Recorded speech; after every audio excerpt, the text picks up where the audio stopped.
नमस्कार, मी पंजाब तक हवामान अभ्यासक मुक्काम पोस्ट कुगळी धामणगाव तालुका शिरूर जिल्हा परभणी. सर्व शेतकऱ्याला सांगू इच्छितो की राज्यामध्ये आता 22 जून पासून ते 30 जून पर्यंत राज्यात दररोज भाग बदलत जोरात पाऊस पडणार आहे.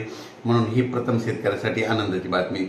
त्याच्यानंतर सर्व राज्यातल्या सर्व शेतकऱ्याला सांगू इच्छितो, पूर्व विदर्भ, पश्चिम विदर्भ, मराठवाडा, उत्तर महाराष्ट्र, दक्षिण महाराष्ट्र, पश्चिम महाराष्ट्र सर्व शेतकऱ्याला सांगू इच्छितो 22 जून पासून तर 30 जून पर्यंत दररोज भाग बदलत पाऊस पडणार आहे. म्हणून हा अंदाज लक्षात घ्यायचा.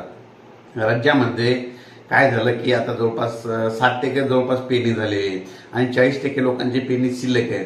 म्हणून हा खास करून राहिलेल्या शेतकऱ्यांसाठी खास करून आनंदाची बातमी आणि ज्यांची पेरणी झाली त्यांच्यासाठी सोयाबीन निघण्यासाठी समजा ही एक आनंदाची बातमी. तुम्हाला एक सांगू इच्छितो की राज्यामध्ये आता हे 2-3 दिवस पावसानं थोडी उघाड दिलेली होती. काही भागात पाऊस चालू होता, एकदम पाऊस थांबलेला नव्हता. म्हणून हा अंदाज लक्षात येतात.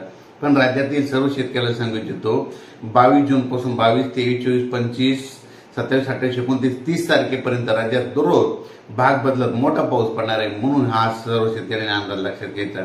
ज्यांची पेरणी शिल्लक आहे, जमिनीमध्ये इतके ओल झाले, त्यानंतर पेरणीचा निर्णय घ्यावा. अचानक वातावरणात बदल झाला तर लगेच एक मेसेज दिला जाईल. धन्यवाद.